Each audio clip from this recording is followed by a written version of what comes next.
మీకు ఈ శివనామమును ఎక్కడ దాచారు? శివనామము పంచాక్షరిగా కదండి ఉంది. నమశివాయ అని పంచాక్షరి. నమశివాయ అన్న మాట చెప్పడానికి వేదం ఎంత కట్టడి చేసి చెప్పింది, ఎంత జాగ్రత్తగా చెప్పింది పంచాక్షరి మంత్రాన్ని. మీరు జాగ్రత్తగా చూడండి, ఇది జాగ్రత్తగా గమనించండి.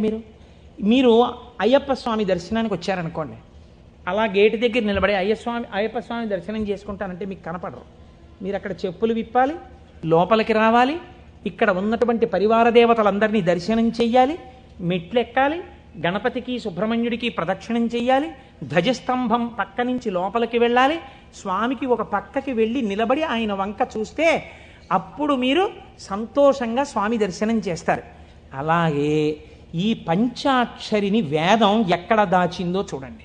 మనకి వేదములు 4 అయినా సాధారణంగా మనం ఏమంటామంటే 3గా వ్యవహరిస్తాం సంప్రదాయంలో. అందుకే శంకరాచార్యులు వారు కూడా శివానంద లహరిలో త్రైవేద్యం హృద్యం త్రిపురహరమాద్యం త్రినయనం అన్నారు.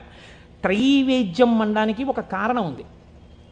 ఋగ్వేదం, యజుర్వేదం, సామవేదం ఈ 3 వేదాలు నేర్చుకోవడానికి ఒక్కసారి ఉపనయనం చేసుకుంటే చాలు. ఒకసారి ఉపనయనం చేసుకుంటే 3 వేదాలలో ఉండేటటువంటి సారాంశమునకు కూడా ఒక సావిత్రి ఉపదేశం, ఒక గాయత్రి ఉపదేశంతో 3 వేదాలు చదవచ్చు. అథర్వవేదం చదువుతాను అన్నారు అనుకోండి ఎవరైనా, ఈ 3 వేదాలు చదవడానికి కావలసినటువంటి ఉపనయనం సరిపోదు. అథర్వవేదం కూడా చదవాలంటే మళ్ళీ ఉపనయనం చేసుకోవాలి.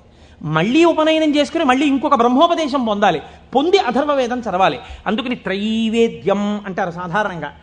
ఈ 3 వేదములు ఋగ్వేదం, యజుర్వేదం, సామవేదం మీరు 3 అలా పెట్టారనుకోండి, ఒక దేవాలయ ప్రాంగణం ఉన్నట్టుగా 3 వేదాలు అలా పెడితే ఈ 3 వేదాలకి మధ్యలో ఏ వేదం ఉంది?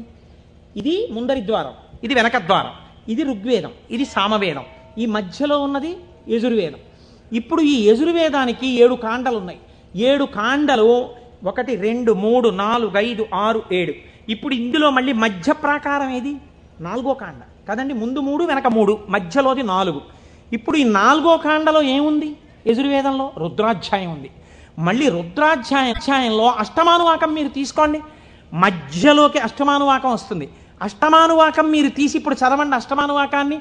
నమ సోమాయ చ రుద్రాయ చ నమస్తామ్రాయ చ అరుణాయ చ నమ శంగాయ చ పశుపతయే చ నమ ఉగ్రాయ చ భీమాయ చ నమో అగ్రే వధాయ చ దూరే వధాయ చ నమో హంత్రే చ హనీయసే చ నమో వృక్షేభ్యో హరికేశేభ్యో నమస్తారాయ నమ శంభవే చ మయోభవే చ నమ శంకరాయ చ మయస్కరాయ చ నమ శివాయ చ శివతరాయ చ.